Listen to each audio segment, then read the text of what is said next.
Ladies and gentlemen, across America and around the globe, welcome to the AGN TCL Streaming News Network, home of America's good news to the world.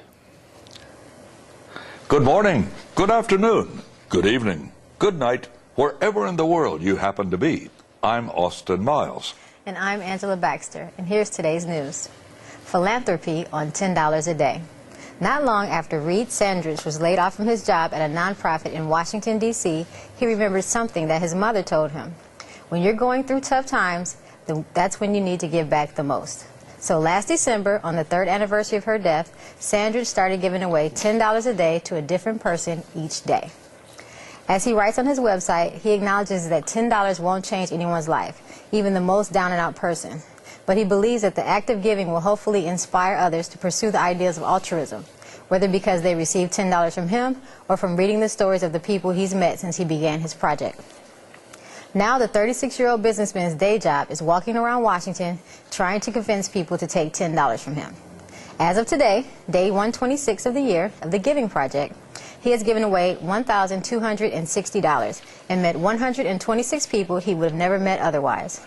Just yesterday, he said he spent 3 hours talking with a guy at Starbucks, just sharing coffee and talking with a stranger. He never envisioned it would turn out as it has, and he says he's no longer really in control of it. For the most part, he has been giving away money within a mile of his home, something that has allowed him to get to know the people in his own community better. He keeps track of basic demographics and his recipients on the stats page of his website, and where he also documents what people say they'll do with the money. His website includes photos, stories, videos of the people he's given $10. Rob C., a waiter struggling to stay sober, John E., a man who lives out of 2 shopping carts and hasn't bathed in weeks or even months, and Katie S., a documentary filmmaker who shocked Sandridge by destroying his $10 bill. Sandridge was impressed by the lively debate sparked by Katie's story, with people taking personally and passionately about what she did to the $10, something that he loves to see. He said it doesn't matter what you think of what she's done, but that people are actually talking about it. When asked about the recipients of $10 that he'll remember, Sandridge names one after another, like day 103, Matt from Southern Virginia, who took the $10, added 90 of his own, and used the 100 to sponsor 10 kayakers taking part in a fundraiser to save the James River. Or the Georgetown grad on day 109, who used $10 to buy supplies to bake cookies. He then gave them to unseen people that he encountered every day, such as the guy who gives away the free newspaper at the metro station. He almost hesitated to say only a handful, because really every one of them was special. For someone to sit down and open up to me is really amazing, he said.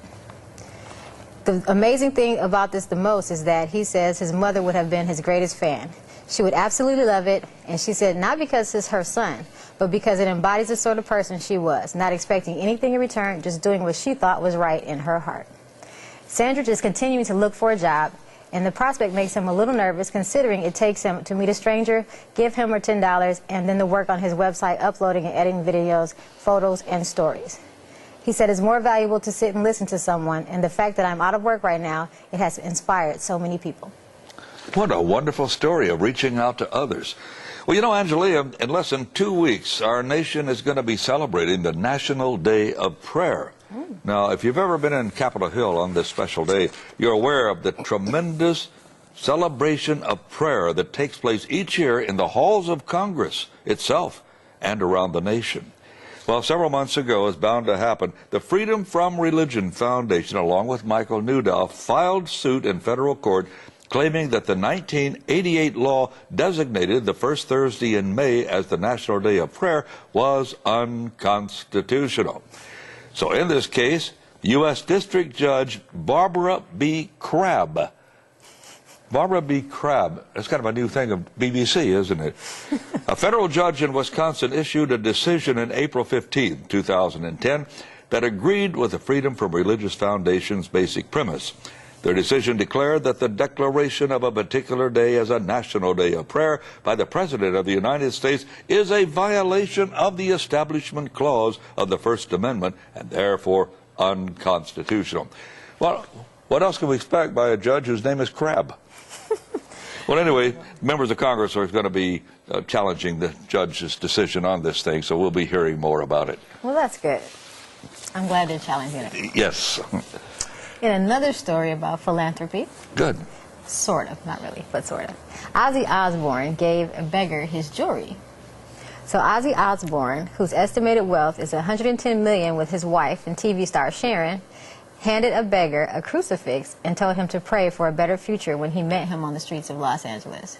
So he begged for the money, and Ozzy looked in all his pockets and he found out that he didn't have any money, so he took his cross off of his neck and gave it to the beggar. And the cross was worth $4,600. Wow. And the beggar could not be more happy and thankful for it. So I thought that was really good. A real answer to prayer, isn't it? Yep. Well, you know, I don't know if you know what's going on. You probably do. Everybody else does. What's going on the border of France and Switzerland? Yeah. Well, they're building up a huge machine underground. Like it goes about 20 miles underground. Building this machine, the collider they're calling it, which is going to recreate the Big Bang. And the Big Bang is where all the gases came together, exploded, everything fell into place, and now we have eyes, we have ears, we have the nostrils, all these kind of things. So it's called the Large Hadron Collider, also known as the Big Bang machine, set a new energy record on Friday, packing a 3.5 trillion electron volt punch, according to scientists of the European Organization for Nuclear Research. And this thing so far, the price is rising, is costing $4.3 billion, and they're spending that money to try to prove there is no God. Who's paying for it? A group of atheists are paying for it to put it together. They want to prove there's no God, but I got news. They'll never be able to prove that there is no God. I'm Austin Miles. And I'm Angela Baxter. And? God bless. And may all your prayers be answered. Amen.